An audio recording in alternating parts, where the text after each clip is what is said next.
Hola, hola, ¿cómo están? Muy buenas noches con todos, muchachos. Vamos a esperar un minuto más para comenzar con el tema de hoy, que es un tema extenso.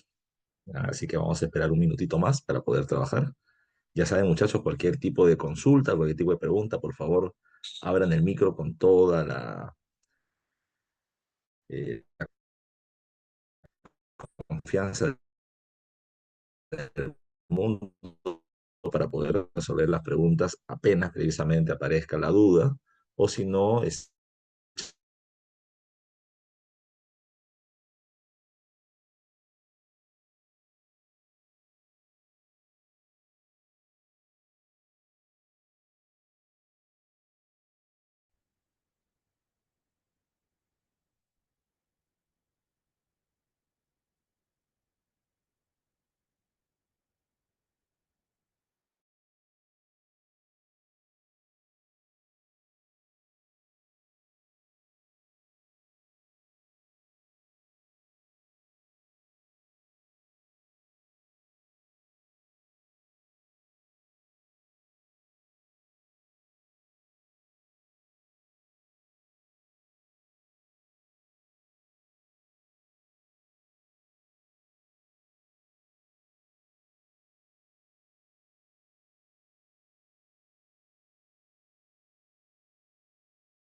buenas noches, Brian. Creo que ese fue mi señal.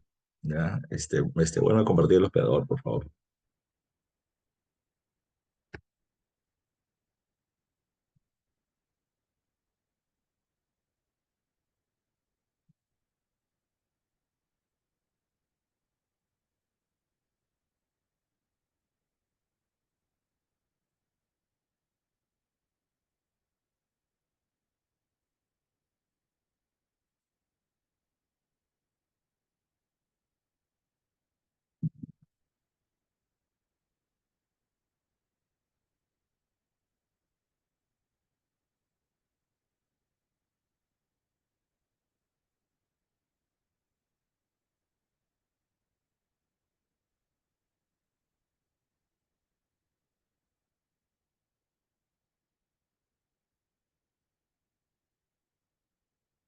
Ahora sí empecemos. Bueno, ¿cómo están ahora sí? De nuevo, muchachos, muy buenas noches con todos. Les saludo el profesor Francisco Mendoza. Vamos a trabajar una serie de temas que se me están pidiendo para esta semana, que son el tema de los incas, el proceso de invasión española a América, el Tahuantinsuyo, resistencia andina y guerras civiles. Un poquito nada más. Pero hay que recordar que este tema de los incas es un tema muy frecuente. Hola Lenin, hola Ronald, ¿cómo están? Es un tema muy frecuente, al igual que el tema del virreinato, seguramente son los temas que más vienen en pregunta de examen de admisión. Así que recordemos o comencemos a trabajar recordando esta primera diapositiva. Recuerda que el Tahuantinsuyo, que significa la unión de las cuatro regiones del Sol o precisamente la unión de los cuatro suyos, hola Pamela, buenas noches, está ligado a el periodo de expansión imperial ya de la época incaica. Por eso la fecha que se está poniendo como fecha de inicio, 1400. En realidad siempre hay un debate si comienza en 1400, 1440, 1435, pero el imperio es un imperio joven, o sea, va a terminar teniendo apenas un siglo precisamente de existencia como etapa imperial, desde que Pachacútec inició la expansión del imperio incaico, hasta 1532 en que se produce la invasión del dominio español. Ahora, producto de esto, hay que tomar en cuenta toda una serie de generalidades. Ya, ahora sí. Entonces te decía, en esta época del desarrollo del imperio incaico, recuerda que van a haber diferentes formas de poder denominar a la época. John Rowe, arqueólogo norteamericano, recuerda que termina dividiendo a las sociedades entre, o a las sociedades andinas, a las civilizaciones como tal, las termina dividiendo en dos formas, entre horizontes e intermedios. Recuerda que horizonte es aquella época donde un estilo de cerámica se difunde a muchas regiones, y hay tres horizontes en el antiguo Perú: el horizonte temprano con Chavín y Paracas, el horizonte medio con Huari y Tiahuanaco y el horizonte tardío de los Incas. Por otro lado, Luis Guillermo Lumbreras, arqueólogo ayacuchano, sanmarquino, terminó planteando de que a este periodo hay que denominarlo, por el contrario, como el segundo imperio panandino, recordando que para que un pueblo sea llamado imperio necesita cuatro características: ejército, una gran expansión territorial, una ciudad capital y además de eso debe tener centros administrativos. Por otro lado, recuerda que para que sea panandino debe tener dominios en costa, sierra y selva, y los incas van a tener esas condiciones, siendo el primero de ellos Huari en la época del Horizonte Medio, y ahora los incas también tienen dicha condición. Si hablamos precisamente de estas características, hay que mirar un poco el mapa. El imperio de los incas, ubicado en la zona centro-occidental de América del Sur, terminó siendo el reino de mayores dimensiones territoriales que se terminó generando en esta parte del mundo. Recuerden que va a terminar llegando por el norte hasta el río Ancasmayo, ya frontera que terminó siendo establecida por parte del Inca Huayna Cápac, ya.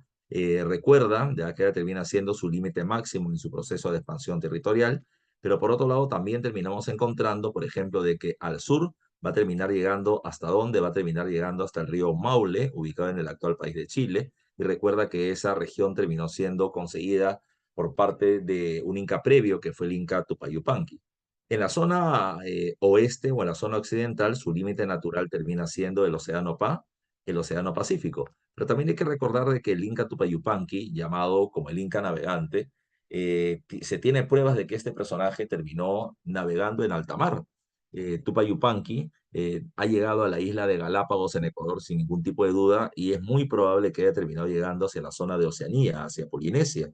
Así que eso también termina mostrando de que los incas no solamente terminaban siendo un imperio territorial, sino que también marino, ¿ya? Ahora, o ultramarino incluso, si es que ha llegado hasta la zona de Oceanía.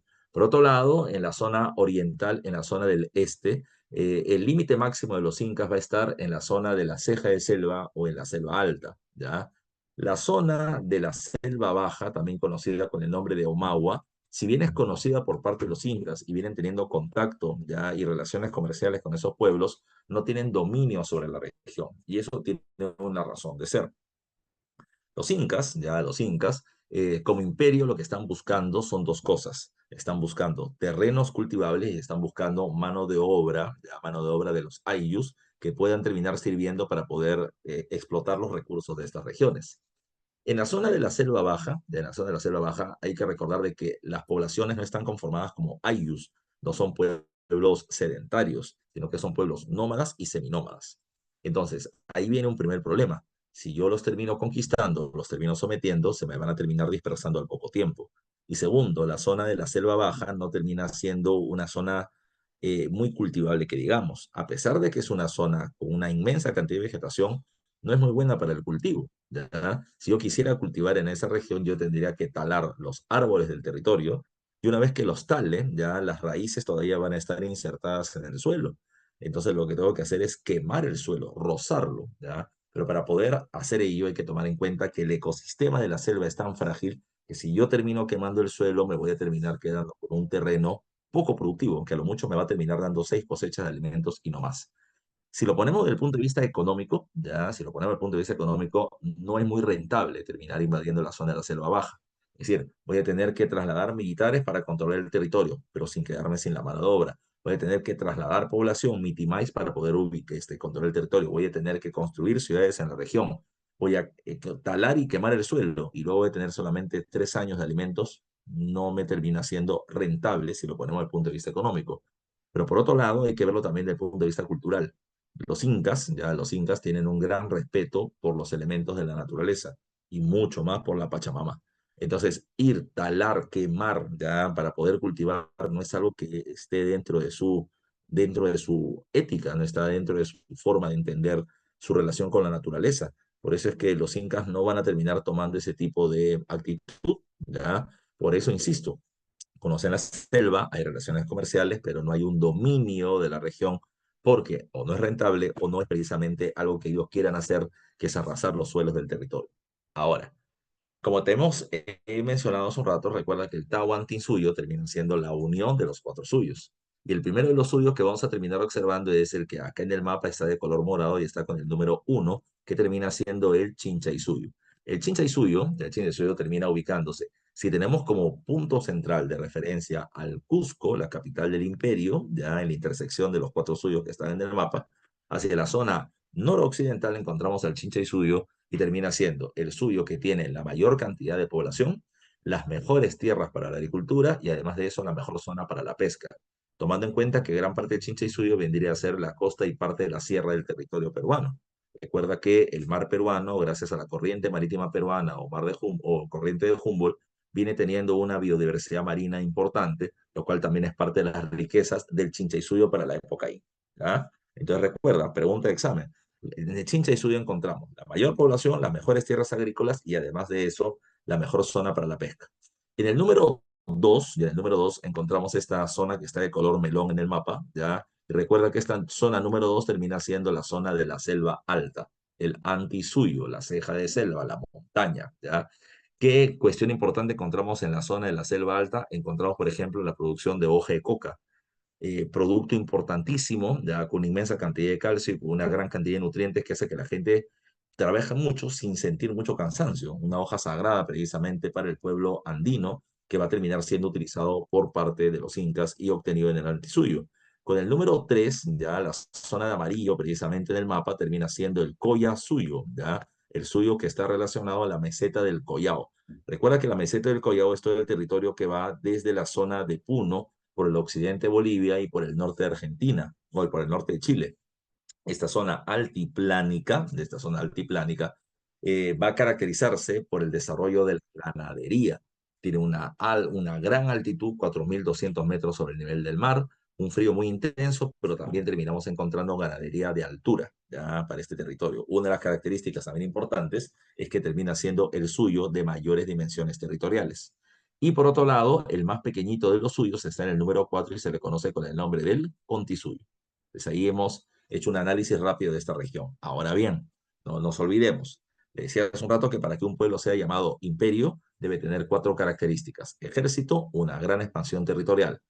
Recuerda que los incas van a terminar expandiéndose por 6 países actuales de América del Sur.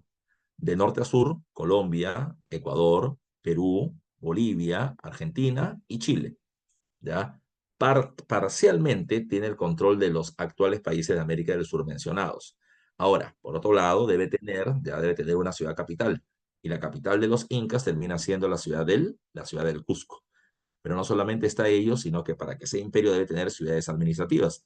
Y los incas van a tener aproximadamente 300 ciudades conocidas con el nombre de yactas. Ya de yactas. Ahora, una característica extra que tenemos que tomar en cuenta con los incas es que la capital, el Cusco y las yactas o ciudades van a tener una serie de red de caminos, ya una serie de red de caminos que le permiten precisamente a ellos facilitar la movilización de tropas, la movilización de burócratas o miembros del gobierno y la movilización hacia la capital de tributos, además del intercambio de productos, el intercambio comercial de una región a otra. Toda esa inmensa red de caminos se le conoce con el nombre de el Capañán o los caminos del Inca, ya, los caminos del Inca. Recuerda, ya que este sistema de caminos implicaba dos vías troncales, una en la costa, una en la sierra, ya, y entre ellas una serie de caminos que los intersectaban, que permitían el intercambio de productos de un lugar a otro. Sin olvidar también que dentro del Capañán encontramos puentes, encontramos túneles y encontramos puertos en la costa, también precisamente para el intercambio de productos y movilización de población utilizando el mar. Ya no nos olvidemos de ello. Una cosa que viene en pregunta de examen de admisión hace varios años atrás es este dato que hay que tomar en cuenta acá, que es el tema de los pueblos extremos. Cuando hablamos de los pueblos extremos, son aquellos que se ubican más al norte y más al sur, ¿ya? El pueblo que se ubica más al extremo norte se encuentra cerca, ya cerca al río Ancasmayo, es el pueblo de Los Pastos en la región de Colombia. Y lo que viene en pregunta de examen de admisión era qué pueblos se encuentran más al extremo sur del Imperio Inca, y esos son tres. Unos terminan siendo los diaguitas, otros son los huarpes y el tercero son los cuyos, que se ubican entre las zonas de Chile y Argentina, ya en el sur cerca al río Maule. Ahora, tomando en cuenta estas generalidades, vamos ahora a cuestiones más específicas. El tema de la economía, ¿ya? Pregunta no de San Marcos, pregunta de la Villarreal. Villarreal preguntó hace un tiempo atrás ya cuáles son los principios socioeconómicos que terminan siendo los rectores de la forma de organización incaica. Y estos son dos, como están precisamente acá en la diapositiva. A uno se le conoce con el nombre de la reciprocidad y al otro se le conoce con el nombre de la redistribución. La reciprocidad se caracteriza por este término que está acá, la ayuda mutua. Hoy por mí, mañana por ti, ya tú me ayudas, yo te ayudo, yo te ayudo. Esa es parte de la llamada reciprocidad.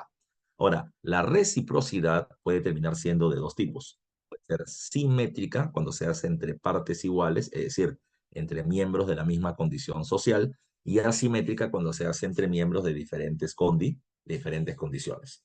Por ejemplo, nosotros que estamos ahorita precisamente en una sesión virtual, decidimos conocernos, ¿ya? Y decidimos, para poder entrar precisamente en una mayor confraternidad, decidimos hacer una parrilla y terminar jugando un partidito de fulbito, de vóley, etcétera, ¿no? Estamos jugando ya un partidito de fulbito chicos contra chicas, ¿ya? Y viene Ariadna, y me patea la pierna.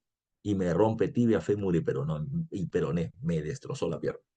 Si estuviéramos en la época inca, ya yo soy un hatun runa, un poblador común y corriente, yo vivo de cultivar mis tierras y de eso alimento a mi familia, pero con la pierna rota no voy a poder hacer nada. Entonces yo le voy a terminar pidiendo a Ariadna, ya no porque me rompió la pierna, sino que le voy a terminar pidiendo de favor a ella o a cualquier otra persona más que por favor venga con su familia a ayudarme a cultivar mis tierras porque en este momento tengo un problema. Si yo le pido esto, ya, si yo le pido esto, y entramos en el sistema de la reciprocidad. ¿Por qué? Porque yo le estoy pidiendo un favor laboral y mi familia le va a pagar el favor de la misma condición. ¿Ya? Es decir, si su familia vino a cultivar mis tierras, ya mi familia también irá a cultivar las suyas. ¿Ya? Es favor por favor, bajo la misma condición. ¿Ya? Bajo la misma condición. Ahora, supongamos lo siguiente, profe, y si la familia de Ariana no lo quiere ayudar, bueno, si no me quiere ayudar, tome en cuenta de que nadie en el AYU los va a terminar ayudando a ellos, porque el pedido de apoyo ya termina generando una obligatoriedad de que a quien se le pide termine dando la ayuda. Y si no me quiere ayudar, nadie la ayuda va a terminar ayudando. Ahora, supongamos que la familia Ariana ya me hizo el favor de venir a cultivar mis tierras, y yo estoy agradecido, les doy alimentos, chuchejora y todo lo que pueda darles, pero supongamos que en la familia de Ariadna alguien se quiere casar y la familia le quiere terminar dando como regalo no un juego de vasos, ya no un juego de platos, le quieren regalar una casa, ya, y quieren construirle una casa. Pero como la cantidad de mano de obra que se requiere es mucha, entonces Ariadna me dice, profe, puedes venir tú con tu familia y ayudarme a mí porque vamos a construir la casita a un familiar. Y dice, con todo gusto, Ariana, pero recuerda que favor se paga con favor. De tal manera que yo te sigo debiendo el favor de cultivar tus tierras cuando lo necesites, pero como ahora tú me estás pidiendo el favor de construir una casa, pues cuando yo también lo requiera, tu familia vendrá a ayudarme. Así que recuerda, favor se paga con favor, cultivo por cultivo, ya construcción por construcción. Por eso dice acá, es un trabajo entre los miembros del mismo nivel social, ya. Ella es Hatun Runa, gente del pueblo, yo también, nos ayudamos. Contraprestación de favores bajo las mismas condiciones, cultivo por cultivo, construcción por construcción. Esa es parte de la reciprocidad simétrica. Ahora, ¿cómo es la reciprocidad asimétrica? Ya, asimétrica. Ya no es entre Ariadna y mi familia, ya, o su familia y la mía, ya, sino que ahora es con respecto al gobierno, ya, con respecto al gobierno. El Inca me entrega tierras, ya, me entrega tierras, yo cultivo las suyas, ya, cultivo las suyas. ¿Hay reciprocidad? Sí, él me da tierras, yo le doy trabajo. Ahora, si yo cultivo las tierras del Inca, no significa que Pachacute va a venir a cultivar mis tierras. Eso no va a pasar jamás, jamás, porque somos diferentes condiciones sociales. Ahora, ¿hay apoyo mutuo? Sí, pero lo que se entrega es, como dice por acá, bienes por servicios, ¿ya? Bienes por servicios. Entonces, recuerda, el Estado me termina dando a mí, Hatun Runa, Ayu, gente del pueblo, me termina dando tierras para mi cultivo, alimentos para mi uso si lo necesito.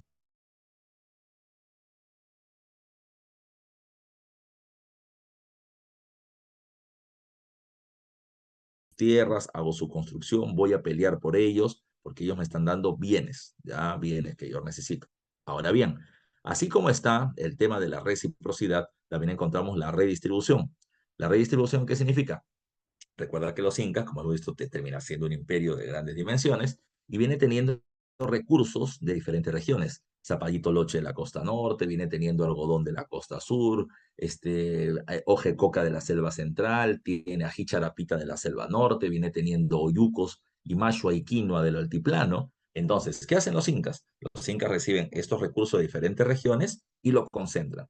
Una vez que lo concentran, lo distribuyen. Eso se llama redistribución. Ahora, ponte a pensar, los incas no es que reciban 50 toneladas de quinoa de la zona del altiplano y repartan toda esa quinoa entre los diferentes pueblos. No, los incas reciben 50, reparten 30 y se quedan con 20, ¿ya? Esas 20 toneladas de quinoa que reciben se van a los almacenes del Estado. Y los almacenes del Estado se les conoce con el nombre de colcas, ¿ya? Entonces, vamos al tema de la reciprocidad simétrica que Chantal me está pidiendo por interno que repita. Recuerda, simétrica se hace entre personas de la misma condición social, pueblo con pueblo, ¿ya? Hatun Runa con Hatun Runa. Asimétrica es cuando terminan siendo personas de niveles sociales diferentes, ¿ya? El Hatun Runa cultiva la tierra del Inca, el Inca no cultiva la tierra del poblador común y corriente. Eso no va a pasar, ni de los miembros de la nobleza. Entonces, él me tiene que dar algo para poder hablar de reciprocidad. Yo cultivo sus tierras, yo voy a pelear sus guerras. ¿Qué haces tu gobierno por mí? Entonces, ¿el gobierno qué cosa me da? Me da alimentos, me termina dando tierras para cultivar, me termina dando protección ante algún tipo de ataque. Entonces, como no hacemos el mismo tipo de trabajo, entonces no hay simetría, ¿ya? Hay asimetría, pero se habla de reciprocidad asimétrica, ¿ya? Asimétrica. No se olviden de eso. Chantal, ¿quedó claro? Por favor, si no te quedó claro, me lo mencionas y lo podemos terminar trabajando. Perfecto, ¿ya? Entonces, vamos al otro punto, ¿ya? Al otro punto que terminan siendo las actividades económicas. Bueno, actividades económicas hay varias. Sin duda alguna, la más importante de todas termina siendo la agricultura, como acá dice, su principal actividad económica, ¿ya? Que cultivan un montón de cosas, ¿ya? Sobre todo, los principales cultivos son papa para el pueblo, maíz para la élite. Pero recuerda también otra cosa. Recuerda que los incas van a ser también llamados como la tercera síntesis cultural andina. Es decir, ellos están tomando conocimientos y tecnologías de pueblos anteriores. Chavien fue los primeros, Huari los segundos, los incas los terceros, ¿ya? Entonces, ellos van a utilizar las tecnologías de los canales de regadío, los acueductos de los moches, las galerías filtrantes de los nazcas, los camellones de los Tehuanaco, no sé, los huachaques de los chimú, y los andenes de la época Huarpa y Huari también van a ser tomados por parte de los incas. Los andenes, recuerda, se van a caracterizar ¿por qué? Porque recuerda que las montañas o el cerro como tal termina siendo un límite natural para el desarrollo de la agricultura.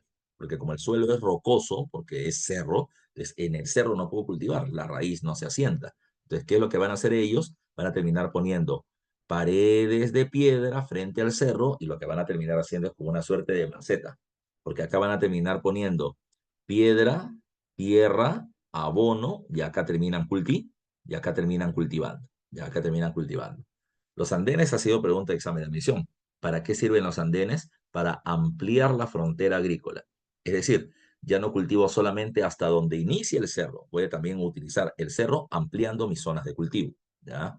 Los incas van a ser los mayores difusores del sistema de los andenes, creado por Huarpa en Ayacucho, difundido por Huari, pero los incas lo van a llevar a mayores lugares ya que es un imperio más grande. Pero una de las novedades que van a terminar teniendo los incas son los andenes de esta localidad en Cusco llamada como Moray. Estos andenes no van para arriba, sino que van para abajo. Los andenes de Moray se terminaron haciendo, como lo puedes ver, a través de una serie de círculos concéntricos, ¿ya? Fueron andenes hacia abajo. La particularidad de la región de Moray es que cuando tú vas bajando de un andén a otro, que vienen teniendo pues 3 metros de separación entre un andén y otro, la particularidad es que es como si yo estuviera bajando 500 metros de altura. Es decir, en este lugar se ha logrado conseguir, ya se ha logrado conseguir microclimas artificiales.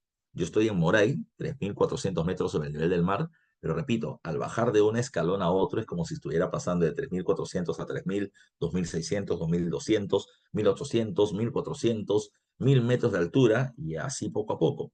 Profesor, ¿y esto por qué termina siendo útil? Uf, termina siendo muy útil porque voy a poder recrear las condiciones climáticas, geográficas de diferentes regiones en diferentes alturas del Perú, ¿ya? ¿Y esto por qué es importante? Porque los incas lo que están buscando es ampliar, ya ampliar, mejorar su cantidad de producción agrícola. Entonces, por ejemplo, un producto especial es el algodón. El algodón sirve para poder tejer, pero el algodón solamente crece entre 0 y 200 metros sobre el nivel del mar, una franja muy pequeña. Si yo logro que el algodón se adapte a 250 metros sobre el nivel del mar, una franja de 50 metros en toda la región de la costa haría que mi producción de algodón se multiplique, ya crezca bastante. De tal manera que para eso yo tengo que lograr que una semilla se adapte y lo que voy a tener que hacer es mezclar semillas para que puedan adaptarse a esa altura. Ya es genética, pero es una genética empírica, ya no es que haya una universidad del Tahuantinsuyo y estén buscando genética. Lo que ellos hacían era mezclar semillas y ver cómo se adapta. Tenían una opción los incas, llevar sus, entre comillas, sus ingenieros agrónomos desde el Cusco hacia, del Cusco hacia la región de los 250 metros sobre el nivel del mar, en Lima, en Ica, en la zona de Ancash, en la zona de Lambayeque. O la otra opción es que yo lleve esos territorios hacia el Cusco. Entonces, ¿y cómo los voy a llevar? Por eso están el andén del Moray con microclimas artificiales, porque yo puedo terminar recreando un espacio de 250 metros sobre el nivel del mar por estas condiciones climáticas y de altura, y voy a terminar llevando semilla, tierra y agua, ¿ya? Y voy a terminar experimentando en ese lugar. ¿Qué cosa se ha logrado? Se ha terminado logrando hacer un laboratorio agrícola artificial. Y si se puede terminar logrando una adaptación de las semillas a esa altura, en ese lugar, en ese nivel, lo termino reproduciendo para todas partes. Y eso va a terminar siendo importante. ¿Por qué? Porque, repito, con eso los incas van a terminar logrando adaptar semillas y plantas y productos a diferentes regiones. Esa es seguramente la novedad más importante en la agricultura que van a terminar teniendo los incas. Me dicen, profe, entonces se podría decir que gracias a las andenes los incas pudieron desarrollarse mejor que cualquier cultura. Bueno, hay que tomar en cuenta que no es una creación inca, ya recuerda que es una creación ya de hace mucho tiempo atrás. Entonces los incas lo que hicieron fue continuar ello. Por eso, repito, los incas son una síntesis cultural. Toman los conocimientos de épocas previas, pero en el paso del tiempo, la mejor experimentación va a terminar dándole mejores resultados. ¿Ya? Ahora, así como está la agricultura, también está la ganadería, la crianza de camélidos, llamas, alpacas, vicuñas, que van a terminar teniendo, ¿qué cosa? Lana para poder tejer, carne para poder comer, y además de eso son animales de transporte ligera. Lamentablemente, lo que no tuvimos en el mundo andino son animales de tracción, caballos, mulas, bueyes, toros, que puedan terminar arrastrando carretas, por ejemplo, ya carretas de gran cantidad de carga. La llama cargaba sobre su lomo 20, 25 kilos, no terminaba ayudando mucho eso. Pero de todas maneras terminaba sirviendo tener una gran cantidad de ganado para poder transportar productos. Así como está la ganadería, también está la textilería. Con la lana y con el algodón van a terminar haciendo precisamente tejidos. Las mujeres son educadas precisamente para poder tejer, ya tejer. Es más, desde los mitos ya de fundación de los incas está ligado a esa cuestión. Manco Cápac le enseñaba a los hombres a cultivar el maíz y Mama Ocllo les enseñaba a tejer a las mujeres. Por eso que hay dos tipos de forma de tejido. Ya están los tejidos familiares y estatales. El tejido estatal son mujeres llamadas aguillas que se van a terminar encargando de producir tejidos de fina calidad llamados cumbis, que los incas van a terminar repartiendo entre los diferentes miembros de la nobleza que se someten a su autoridad. Y para eso están las mujeres que hacen ese tipo de trabajo. Por otro lado está las mujeres que terminan haciendo ropa para su familia. Acá hay un ejemplo precisamente en una de las imágenes de Juan Poma de Ayala de la mujer con telar en cintura. Acá hay un árbol, ¿ya? Y acá hay un telar que termina siendo una máquina simple de madera donde se pone el hilo amarrada a la cintura de la mujer, donde ella va a terminar haciendo el telar, el tejido, la trama para poder hacer su producción de ropa, ¿ya? En el aspecto económico también tenemos el caso, ya tenemos el caso de las tierras. A ver,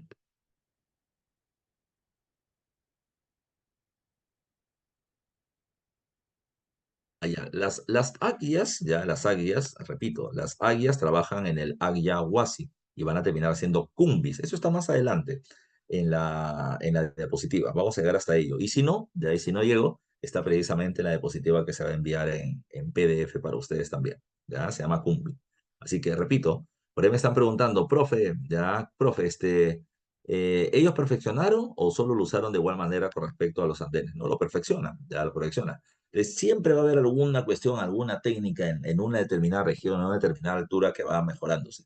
No es que los incas terminan llevando cada andén a cada territorio. Los pueblos van a utilizar el concepto para poder cultivar y lo van a mejorar de acuerdo a las condiciones y a las necesidades que tenga cada espacio geográfico, con altura, lluvia, sequías y demás.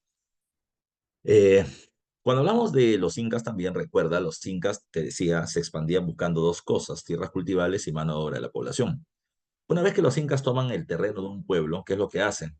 Los incas toman las tierras, ya toman las tierras y luego las terminan dividiendo en tres partes como están acá, ¿ya? Una de esas partes de las tierras se le llaman las tierras del Inca, y las tierras del Inca no son las tierras del Inca Pachacútec. Estas tierras llamadas tierra del Inca terminan siendo las tierras para el Estado. Esta tierra es cultivada por los Jatunrunas, por la gente del pueblo, pero los recursos que se obtienen son para el Estado. ¿Y quiénes forman el Estado? Los diferentes miembros de la nobleza, ¿ya? Pero también están los militares y los funcionarios del gobierno. De acá no solamente se saca alimentos, sino también están los cultivos y demás. La gente hace todo ese tipo de trabajo, ¿ya? Otra porción de tierras es la Tierra del Sol. Recuerda que los incas permiten el politeísmo, pero tienen un dios principal que es el Inti, ya que es el Inti. En las llamadas tierras del sol, la gente trabaja, la gente produce, y recuerda que de lo que la gente produce, se mantienen los sacerdotes de las diferentes divinidades, pero también se terminan estableciendo los alimentos para las grandes fiestas que se hacen para los dioses, para poder obtener precisamente la ayuda de las divinidades en su desarrollo. Por otro lado está la tierra llamada con el nombre de Marca, ¿ya? Y la marca termina siendo aquella porción de tierra entregada al Ayllu, ya entregada al Ayllu. Así que recuerda, la gente del Ayllu cultiva la tierra del Inca, cultiva la tierra del Sol, pero también tiene la tierra que van a usar para ellos. Esa porción de tierra se divide en dos partes. Una tierra ya que va a ser utilizada y trabajada por toda la población, conocida con el nombre de Sapsi, y por otro lado vamos a terminar encontrando una porción de tierra entregada a cada familia. De esa sapsi o tierra comunal, los alimentos que se sacan normalmente van a ir a un almacén del Ayllu llamado con el nombre de pirua, ¿ya? Pirua. Entonces, con esa pirua se va a terminar logrando sostener al Ayllu en caso de algún tipo de crisis. Si hay un fenómeno del niño o una sequía de 2 o 3 años, de ahí se saca alimentos para la población, ¿ya? Y por otro lado están las tierras entregadas a cada familia conocida con el nombre de topos, ¿ya? Conocida con el nombre de topos. Los incas le daban a cada ayllu una cantidad de tierra suficientemente buena para mantener a las familias y para poder mantener sus almacenes, ¿ya? Entonces, la cantidad de tierras que se le daba al ayllu eran inversamente proporcionales a la fertilidad del suelo en donde ellos terminaban viviendo. En castellano, si las tierras donde ellos vivían eran altamente fértiles, yo le doy al ayllu 12% de las tierras. Y con eso suficiente para cultivar y almacenar, ¿ya? Pero, toma en cuenta, si las tierras donde viven son poco productivas, yo le doy 12% de las tierras y los mato de hambre. Entonces, si la tierra es poco productiva, le tengo que dar 60% de las tierras. Profe, y el 40% restante, 20 para el Inca, 20 para el Sol. ¿Ya? Pero por el Inca está perdiendo. No, lo que pierde en una región poco fértil lo gana en una región mucho más fértil. De esta manera, los incas ya tenían no solamente acceso a recursos, mano de obra y productos, sino que además de eso mantenían tranquila, contenta, sin sublevaciones a la población que terminaba siendo sometida. Ahora bien, Así como está ello, hay otro elemento más a tomar en cuenta, que son las diferentes formas de trabajo, ¿ya? El trabajo que se hace entre los miembros del AIU en favor de uno de ellos, que hace un rato le explicábamos como reciprocidad asimétrica, es un tipo de trabajo llamado con el nombre de AINI, ¿ya? El AINI. Así como está el AINI, también está la MINCA. La MINCA termina siendo el trabajo de la comunidad en favor de la comunidad. Mientras que en el AINI trabaja la gente del pueblo en favor de una familia o persona, en la MINCA trabajamos todos y el beneficio termina siendo para todos por completo. ¿Ya? Eso se llama la MINCA. Y por otro lado está la MITA, que es el trabajo del pueblo hacia el Estado. Es un trabajo obligatorio, ya obligatorio y por turnos, ya por turnos. Se le llama por turnos porque no es que la gente deja de producir sus tierras o de producir para ellos, sino que van a terminar haciendo su trabajo, ya su trabajo, en el tiempo que tengan disponible, ya sea algunas horas al día o en los momentos en que no se puede cultivar porque hay sequías, por ejemplo, o épocas en que la lluvia no termina llegando. Dentro de la organización social, ya dentro de la organización social eh, incaica, vamos a encontrar a diferentes grupos sociales existentes, ¿ya? A la chunca termina siendo un tipo de trabajo especial, es un tipo de trabajo donde el trabajo colectivo sirve para poder refaccionar daños hechos por fenómenos naturales. Sí termina siendo realizada, ya no lo termina pidiendo la presa Marcus, pero de todas maneras hay que conocerlo ante la pregunta de código. En la organización social, ya la organización social, dice, profe, Minken Quechua de Huánuco es un dueño busca gente para que trabajen en su chacra. Ah, bueno, eso ya es un término más moderno, ¿ya? Pero en general el chunca es el trabajo colectivo. Es lo que vendría a ser llamado ahora como las faenas, ¿ya? Como las faenas. Por ejemplo, Lima es una ciudad que ha crecido y que sigue creciendo producto de las migraciones, de la toma de terrenos, invasiones. Entonces, cuando se toma un lugar, ¿qué se necesita? Se necesita, por ejemplo, terminar haciendo una loza comunal, no sé, una zona para reuniones, o terminar haciendo la pista para que suba la mototaxi, por lo menos, o para que suba el camión cisterna de agua.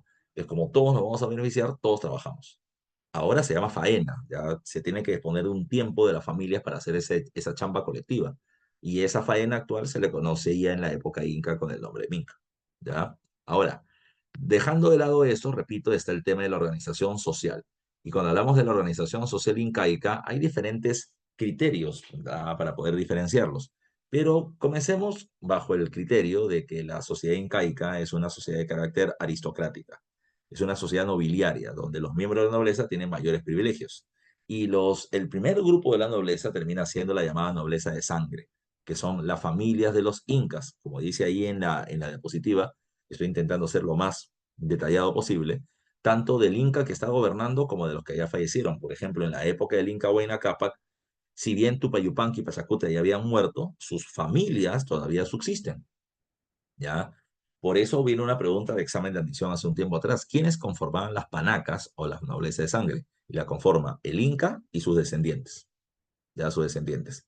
Sus hijos, sí, pero también sus nietos, sus bisnietos, sus tataranietos y demás, ¿ya? Ahora, ¿qué hace cada panaca? ¿Ya? Lo que hace la panaca es ayudar al Inca a gobernar, ¿ya? Por eso es que ellos van a terminar teniendo, como dice por acá, los más altos cargos de gobierno. Como son su familia directa, se supone que son las personas de mayor confianza para él. Pero recuerda que las panacas de los incas ya fallecidos, lo que se van a terminar encargando es de proteger la momia del inca, conocida con el nombre del Malqui. ¿Y por qué lo van a terminar protegiendo? Porque del prestigio del inca depende el prestigio de la familia y la influencia que ellos puedan terminar teniendo. Por eso que la protegen, la cuidan, le cambian ropas y lo sacan de procesión de vez en cuando, ya de vez en cuando, para que todo el mundo recuerde la importancia ya del inca, fundador de esta familia, y la importancia de esa familia en la sociedad.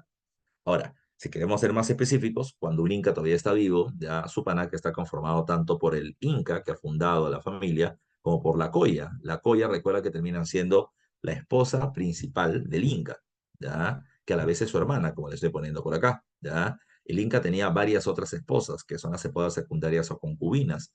Por lo general terminaban siendo sus primas. Cuando era nombrado para que sea Inca, cada panaca, las otras familias existentes le daban mujeres y son sus primas. Y le daban mujeres para poder establecer una relación diplomática cordial. Pero el Inca está obligado a casarse, ya a casarse, tener intimidad y tener hijos con ellos.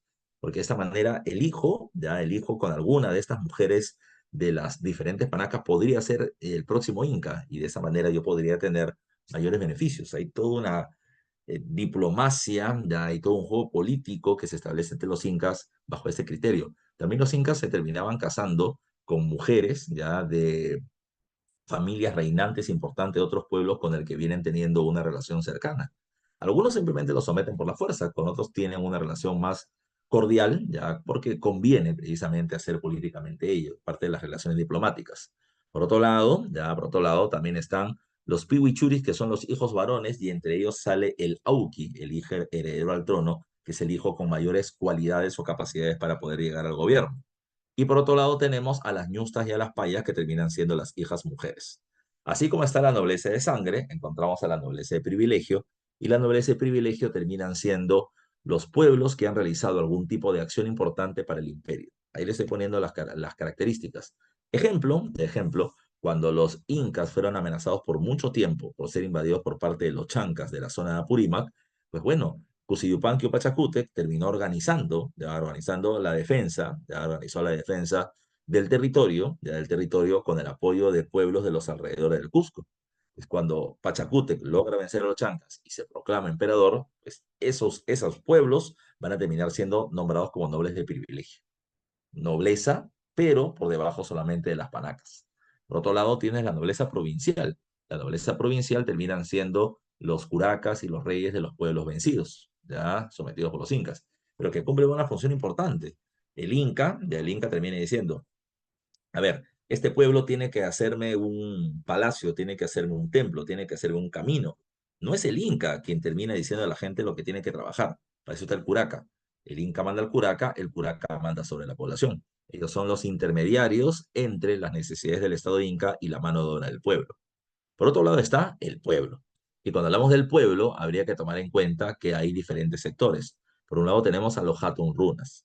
Los Hatun Runas son el pueblo, la gente de abajo, el pueblo. Como dice por acá, son personas libres, no son esclavos, ya no son esclavos, pero tomen en cuenta que su mayor privilegio es terminar viviendo dentro de los ayllus sin que los muevan de territorio. Estos Hatun Runas, ¿cómo se consiguen? Recuerda, los incas son un pueblo expansivo, pero no son un pueblo que busquen la violencia como prioridad. Los incas, ¿qué es lo que hacen? Llegan a un pueblo, se reúnen con el curaca, ¿ya? Que es el jefe del pueblo, y le dicen, señor, usted ha sido gobernante, lo seguirá haciendo. Era noble, lo seguirá haciendo. Seguirá teniendo influencia y poder, ¿ya? Eso no lo vamos a terminar discutiendo. Lo que sí necesito de usted es que haga una alianza con nosotros los incas. Nos vamos a quedar con sus tierras, vamos a requerir mano de obra, pero usted seguirá siendo noble y gobernante. ¿Ok? Ahora, los curacas aceptaban, porque eso, era eso o perdían su poder o los mataban, ¿ya? Pero tomen en cuenta que los incas no utilizaban mucho la violencia, porque lo que yo requiero, no te olvides, es la mano de obra de la población. Y no me quiero pelear precisamente con esa mano de obra, quiero que me vean de la mejor manera posible. La gente del IU seguía siendo libre, no eran esclavos, ya no eran esclavos, pero eso sí, tienen que tributar para el Estado. Recuerda que el tributo no se hacía con dinero porque no había, así que el tributo se hacía con trabajo. Y ese tributo para el Estado con trabajo se le conoce con el nombre de mita.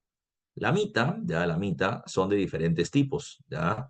Entonces, puede ser la mita como mano de obra para cultivar las tierras del Estado, ¿ya? Las tierras del Inca. Entonces, también puede ser no solamente para el cultivo, también puede ser para la construcción de caminos, palacios y de templos y demás. También puede ser una mita de tipo militar, ¿ya? Cada ayllu está obligado a terminar enviando un batallón en favor del Estado o del gobierno central. De la misma manera, también puedes terminar dándole servicios al Estado, como por ejemplo el servicio de chasqui, que son los corredores mensajeros del gobierno, y las ayllus, que son las mujeres que terminan trabajando en servicio para el Estado, como tejedoras, como productoras de alimentos, o que van a ser entregadas en diferentes servicios. Incluso las ayllus van a ser entregadas como mujeres extras a los miembros de las noblezas que se han aliado a los incas. Ahora, un grupo especial de mita o un factor especial de la mita es ser mitma o mitimai o mitmacuna. ¿Y esos quiénes son?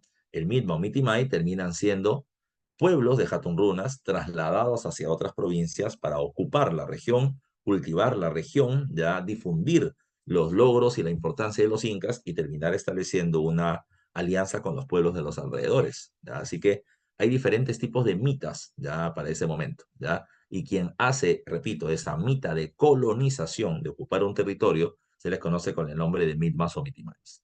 Por otro lado, tenemos al llana, ¿ya? Al llana o yanacona. El llana o yanacona terminan siendo ya un factor diferente. Hay que tomar en cuenta que no todos están de acuerdo con el dominio que vienen teniendo los incas. Entonces, hay pueblos, y hay pueblos que se terminan sublevando. De esa manera, hay gente que toma las armas y se rebela militarmente contra el gobierno, pero terminan siendo derrotados. Aquellos que se rebelaron, tomaron las armas, van a terminar siendo tomados como prisioneros de guerra o esclavos. Y a esos prisioneros de guerra o esclavos se les conoce con el nombre de piñas o pinacunas. Ellos, repito, pasan a tener condición de esclavo y van a ser llevados a realizar trabajos extremos en lugares muy agrestes, muy agrestes para su estilo de vida, donde los van a hacer trabajar literalmente hasta que se mueran. Un ejemplo, precisamente, de ese tipo de trabajo termina siendo llevarlos a cultivar en la selva alta la hoja de coca, ¿ya? Así es precisamente como dice código y que aquí está precisamente como ejemplo. Ahora, ese es un tipo, ya es un tipo de trabajo para los piñas. Un tipo de trabajo también era para las mujeres que se habían revelado, las convertían en prostitutas, que eran las pamperrunas o mitahuarmis, por ejemplo, ¿ya? Si tú vivías en Guayaquil, 0 metros sobre el nivel del mar, 35 grados centígrados, te llevo a trabajar a Puno, ¿ya? A Ticlio, para que te mueras de frío. También es un tipo de trabajo de castigo, precisamente, para el piña esclavo. Pero así como tienes eso, también tienes el caso de los yanaconas. ¿Quién es el yanacona? Es el sector de la población que conocía de la rebelión, pero que no terminó tomando las armas. Y los incas los castigaban precisamente por no haber mencionado nada, por intentar ser vivos y si la rebelión ganaba, ellos eran libres y si perdía, yo no hice nada. Entonces a ellos también los castigaban y los terminaban convirtiendo en llanas o yanaconas, sirvientes para el Estado. Y el Estado los termina entregando como sirvientes para las diferentes familias nobles. Tanto el piña como el llana terminaban siendo desterrados, los sacaban de su terreno, ¿ya? Y como el territorio quedaba vacío, ahí entran los mitimais a colonizar.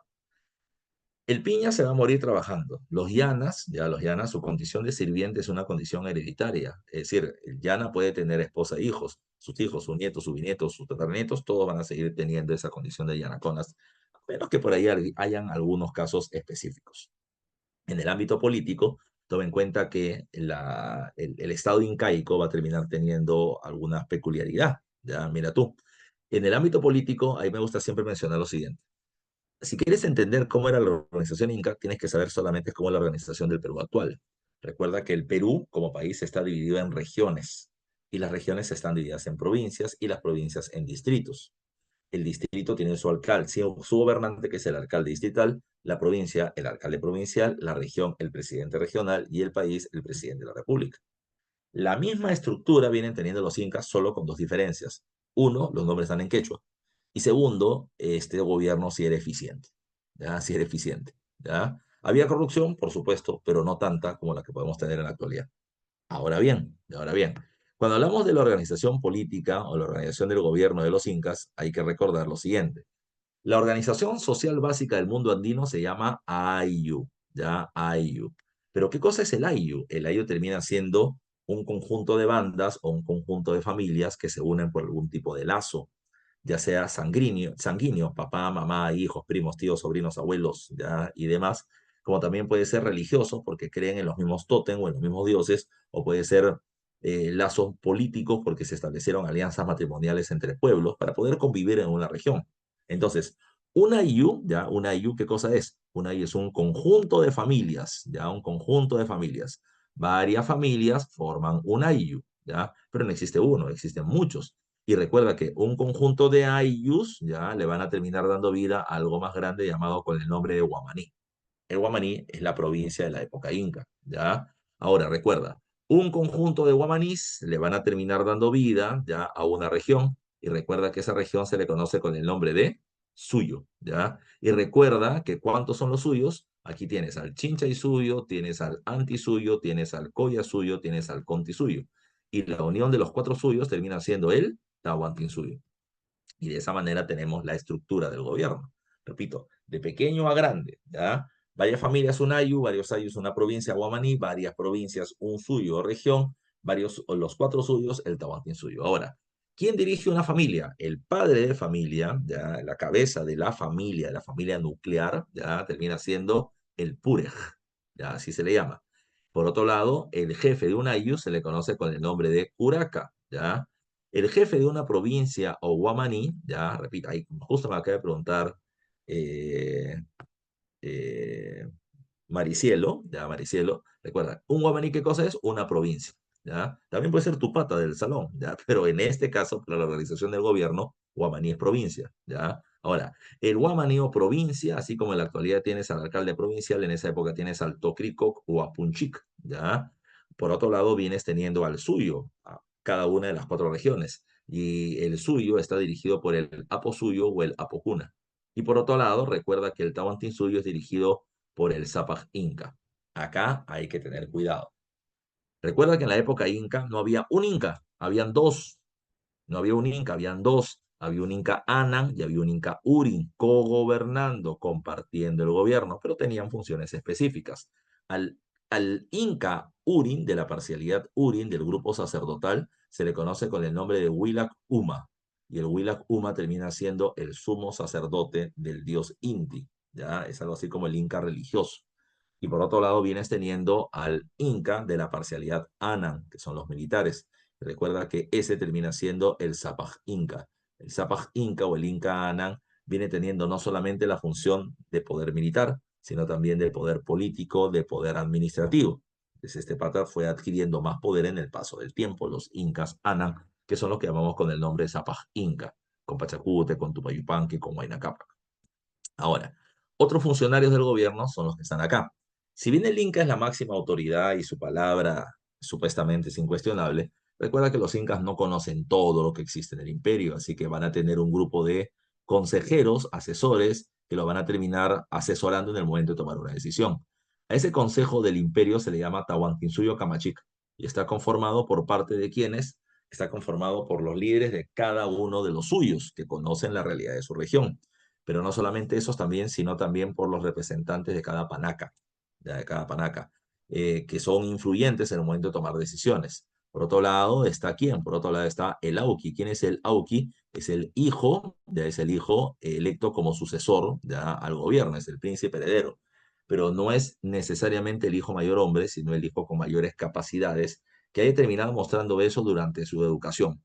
Por otro lado, vienes teniendo al Apu Kispay, que termina siendo el jefe militar del gobierno incaico, pero vienes teniendo también al Tukuy Ricuy, ya los ojos y oídos del Inca, el fiscalizador. Él es enviado por parte del gobierno para terminar observando que los funcionarios hagan bien su trabajo y si no lo están haciendo, que se aplique sanciones, ¿ya? No se olviden de eso también, muchachos y muchachas, ¿ya? Y por otro lado están los administradores de los quipus o de las cuentas o del censo precisamente en el gobierno, y están los colca camayos, que son los que administran las colcas o almacenes. ¿Ya? No se olviden ustedes también esta característica. Ahora, cuando hablamos de este proceso, ya también hay que tomar en cuenta el desarrollo histórico. ¿Ya? El desarrollo histórico de los incas está ligado a tres grandes etapas. La primera es la etapa curacal. Hay que recordar algo. Es muy probable que los incas tengan una procedencia de la cultura tiahuanaco, ¿ya? Es cuando los incas se establecieron en el Cusco, no eran el único pueblo existente. Eso pasa en la época del periodo curacal. Los incas van a terminar conviviendo con otros pueblos de la localidad cusqueña, Poques, Guayas, Alcabizas, Aguaceras, Ayarmacas, ya, y varios otros pueblos más. Con algunos tiene buena relación, con otros viene teniendo enfrentamientos, ya, sobre todo con los ayamarcas, que son los que principalmente se van a pelear por el poder. En esa época destaca el poder del grupo de los Urin, ya del grupo sacerdotal, ya que tenemos a los gobernantes solamente de los incas ya dentro de ese territorio. ¿Ya? Ahora, ¿qué va a pasar luego? Recuerda que el territorio cusqueño se va a terminar viendo amenazado ya de ser atacado por un reino que estaba en plena expansión, que terminan siendo los chancas. Y precisamente ante la amenaza de invasión chanca, los diversos pueblos incas decidieron unirse. Y ese periodo se le conoce como el periodo de la Confederación Cusqueña. Precisamente cuando los pueblos cusqueños se unen, los incas pasan a ser los líderes y la parcialidad militar es la que va a terminar teniendo el mando de la región. Con Inca Roca ya se inicia este proceso de liderazgo. Inca Roca, ya Inca Roca, frenó un primer intento de invasión chanca y el liderazgo de los incas se consolidó en el Cusco. Pero también va a estar, por ejemplo, Yaguarhuaca y Huiracocha dentro de ese proceso. Ante una mayor amenaza de ataque de los chancas, se menciona que el Inca Huiracocha y la nobleza huyeron del Cusco y quien termina defendiendo la ciudad capital termina siendo uno de los 70 hijos ya de Huaynaca, de el Inca Huiracocha, que termina siendo Cusiyupanqui. Cusiyupanqui, como te dije hace un rato, con apoyo ya de los pueblos aledaños del Cusco, terminó enfrentando y venciendo a los chancas en la batalla de Yaguarpampa. Y este evento es considerado como el evento fundacional de la historia imperial de los incas, porque a partir de vencer a los incas inician su proceso de expansión territorial. En ese proceso de expansión hay que tomar en cuenta que es donde los incas tienen casi un poco más o menos de un siglo de existencia, ¿ya? Desde los incas, como le decía al principio, son un imperio joven, ¿ya? No logró consolidarse por completo y ese es uno de los motivos por el cual también va a desaparecer. Pachacútec es el inca con el que se inicia la expansión territorial. Pachacútec ya no solamente frenó el ataque chanca, sino que él inicia la expansión y enfrenta y ataca a los chancas de Apurímac, a los huancas de Junín y a los collas del altiplano con apoyo de los lupacas. Después de esas victorias, él se queda en el Cusco ya y va a terminar organizando el gobierno. Él establece, ¿qué cosa? Él establece la división del imperio en cuatro suyos. Él termina reconstruyendo la ciudad principalmente con piedra y va a terminar construyendo una gran cantidad de templos, como el templo del Coricancha, que es el templo del dios Inti, ahora revestido de oro, porque ya existía anteriormente. Sacsayhuaman, que es el templo al dios Rayo, al dios Illapa, al dios ligado a la guerra en la parte alta del Cusco, donde está Sacsayhuaman precisamente. Quishuarcancha, que termina siendo el templo hacia el dios Huiracocha. Eh, Se me va el no- Tambo Machay, que es el templo para el culto al agua, establece la calendarización del tiempo y un montón de cosas más. Mientras que él se quedó gobernando, su hijo, Fuauki Tupac Yupanqui, se quedó con la misión de continuar con las conquistas territoriales. Y no solamente iba adquiriendo experiencia militar, sino también experiencia política, diplomática con otros pueblos. Y se le fue preparando para cuando él ya asuma el control total del Estado. Tupac Yupanqui precisamente es considerado como el Inca que logra las mayores conquistas territoriales en favor del imperio, ¿ya? Como Auqui terminó venciendo a los Chimú, cortándoles la llegada del agua desde la sierra a la costa, y como Inca, él cerró la frontera sur, ya la frontera sur en el río Maule, ¿ya? Siendo, repito, el Inca que mayores tierras introdujo en favor del imperio. Si ves el mapa que está al costado, ¿ya? De naranja dice, esto es lo que conquistó Pachacútec, ¿ya? De rojo es lo que conquistó Pachacútec siendo el Inca, pero Tupayupanqui el jefe militar. De verde, lo que conquistó Tupayupanqui ya como gobernante. Si te das cuenta, él es el que hace las mayores conquistas, ya sea como Inca o ya sea como Auqui. Y de amarillo, ya está Huayna Capac, que es el que logra la máxima expansión territorial. Es poco lo que él conquista en comparación a Tupayupanqui, pero de todas maneras es la mayor cantidad de territorios que se terminaron obteniendo para aquel entonces. Lamentablemente, a su muerte se va a terminar generando una pelea por el poder entre Huáscar, que asumió el gobierno, y su hermano Atahualpa. Y recuerda que esta guerra civil debilitó ya al Estado inca y cuando Atahualpa celebra su victoria, llegan los españoles aprovechando la crisis del dominio incaico y terminan sometiendo a ellos. No solamente por eso, sino porque recuerda, muchos pueblos están bajo el mando de los incas, pero no han logrado consolidar su independencia. Y por esa misma situación, estos pueblos se rebelan y van a terminar poniéndose en su contra. Ahora, ¿qué más hay que tomar en cuenta? Ya para ir terminando la clase también, porque tienen otro curso en este momento. En el aspecto cultural, recuerda que en la religión ellos son un pueblo politeísta, adoran a diferentes divinidades. Me dice, profe, ¿por qué la causa de la guerra entre Atahualpa y Huáscar fue el conflicto entre las Panacas de Pachacútec y Tupayipán? Ahí, más específico, mira tú. Cuando Huáscar está en el control del gobierno, ya, Huáscar se da cuenta de un problema. Su imperio termina siendo muy grande y tiene que mantener a muchos militares, nobles, ya, y demás gente que cada vez era más numerosa. Y decidió, o tomó por decisión, quitarle las tierras que tenían en propiedad las panacas o las familias de los incas, que Tupac Yupanqui había repartido tierras entre las familias gobernantes, ¿ya? Él decide, ya, Huáscar decide quitarle las tierras a las panacas y pasarlas a propiedad del Estado para mantener a la gran cantidad de nobles y militares que tenía bajo su mando. Pero a las panacas no le gustó, y la panaca de Pachacútec decide sacar a Huáscar del gobierno a través de Atahualpa. la Panaque Pachacútec, promueve el golpe de Estado de Atahualpa contra su hermano Huáscar. Cuando esto se iba a hacer, repito, con apoyo de casi todos, hubo alguien que no estaba de acuerdo, la familia Tupayupanqui, la otra familia poderosa también.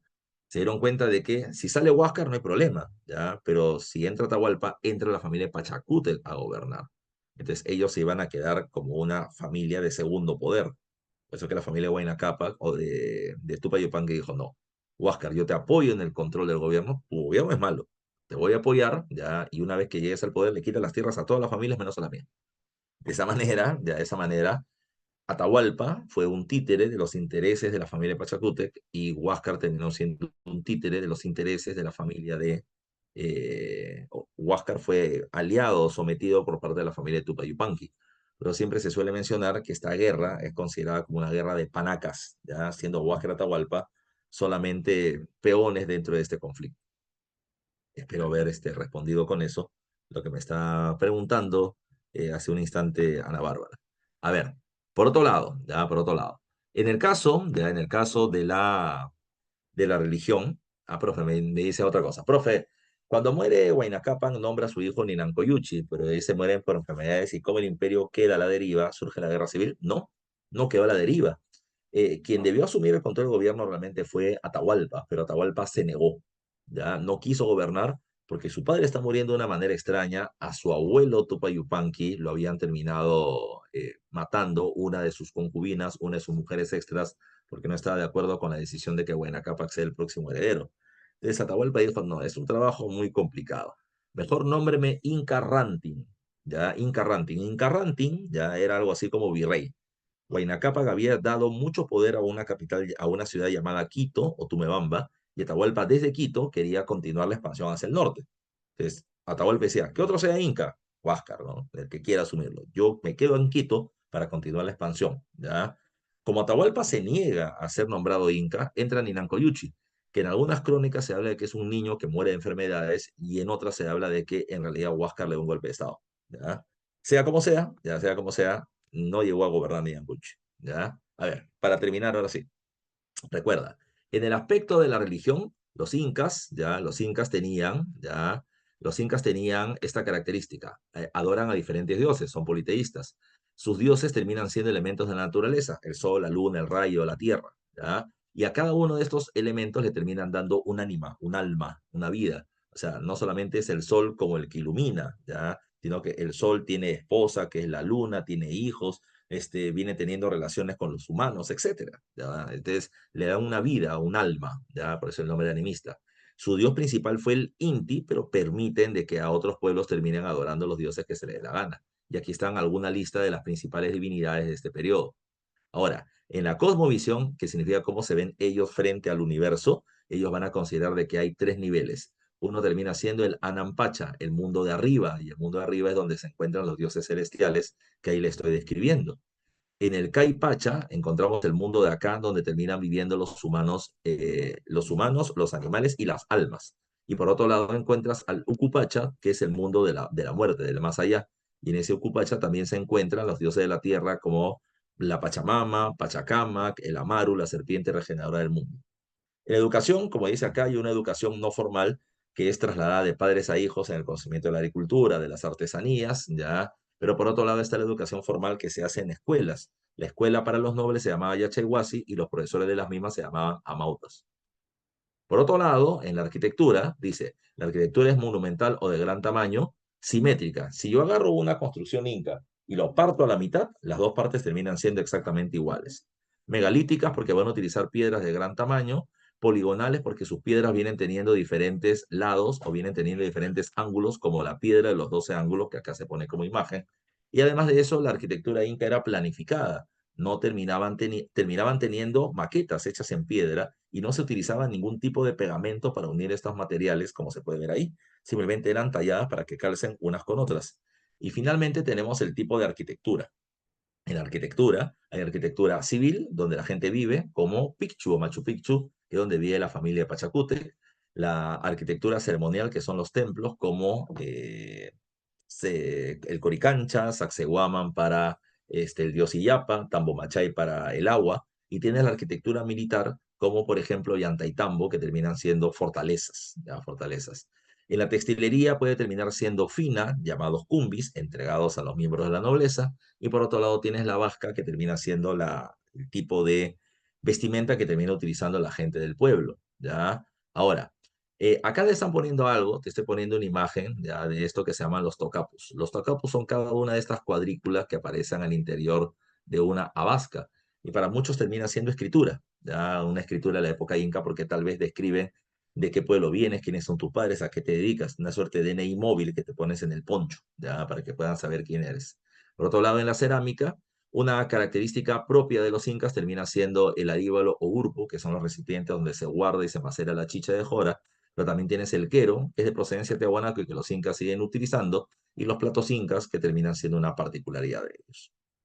Bueno, muchachos, no me puedo seguir extendiendo más, ya porque tienes precisamente a continuación tu curso, ya otro curso precisamente en el que van a terminar teniendo en este momento su práctica, ya creo que es literatura o economía, así que vamos a dejarlos también con el profe que tiene mucha otra información importante para tu preparación.